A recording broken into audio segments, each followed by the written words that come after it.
To accelerate the regeneration process, we quite often use planting.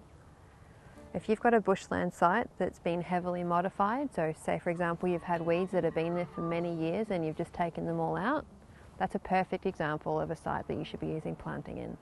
With planting, there's two main tools that you'll use. There's the trusty Hamilton planter, which has been designed and shaped to be like a tube stock. Your second main tool of choice will be the mattock. So to break up hard clumps of soil, you've got the nice pointy end, and to dig almost the same width as a tube stock, you've got the flatter broad blade. Each of these tools has their own application. The Hamilton's particularly good if you've got firmer ground and it's reasonably flat and you're doing mass scale planting. The mattock's really great on slopes and for sandy soils. So if you're doing a smaller scale planting, this would be probably the tool of choice, but for larger scale and to be able to punch out more holes, I'd probably go for the Hamilton. Site preparation is important for any planting.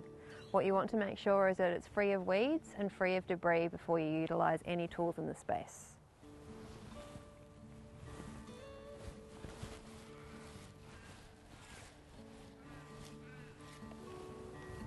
Now that we've prepped the site, we want to dig the hole for the plant. Ideally, the hole should be a little bit bigger than the size of the pot that your plant is in. This is to help the roots get established. To use a Hamilton, place the base level on the ground. You can usually do this with 1 foot, sometimes you might need 2, but just apply pressure gently down. A little bit of a wiggle to loosen the dirt.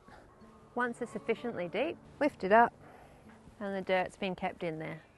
So you can use that to put back around your plant after you've popped it in. Before you put the plant in, you'll probably need to loosen the roots. So you can do that by squeezing diagonally each direction. Pop your fingers either side of the plant, flip it upside down, give it a little tap, it should come loose. And you want to just loosen the roots a little bit, so just give it a little bit of a smoosh. Flip it up and that can just go straight into the hole. Ideally you want it to be a little bit lower than the surrounding soil so that it still catches some moisture, and then you can water it in.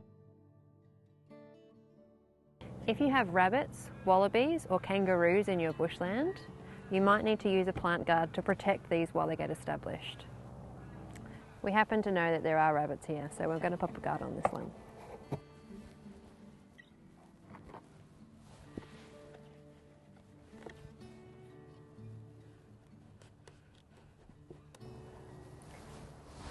Now that that's done, let's move on to the next one and I'll show you how to use the mattock. The same as last time, we're going to prep the ground first and just make sure there's no debris.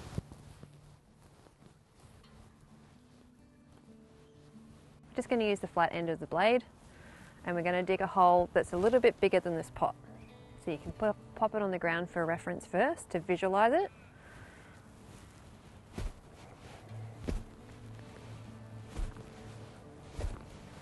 We're just going to check the size of the hole. Now to do that, I'm going to pop the pot into the hole and just see if there's enough room around it. So you can see here that there's a little bit of room either side, but I need to go a little bit wider just to give those roots some space to grow.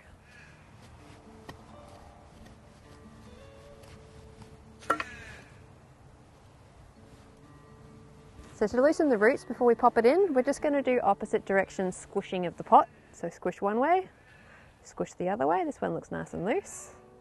And same as last time, fingers either side of the plant, flip it upside down, give it a couple of taps. And then lift off the pot, give the roots a little loosen and pop it straight into the hole. So we're just going to pop the soil back in, but again we don't want the soil to be too compacted because that'll actually restrict the amount of water that can get down to the root systems, and we want it to be a little bit lower than the surrounding ground level. For the same reason, we want the moisture to get down in there. Time to water it in. As I said before with the last one, we know we've got rabbit, so I'm just going to pop a guard around this one too.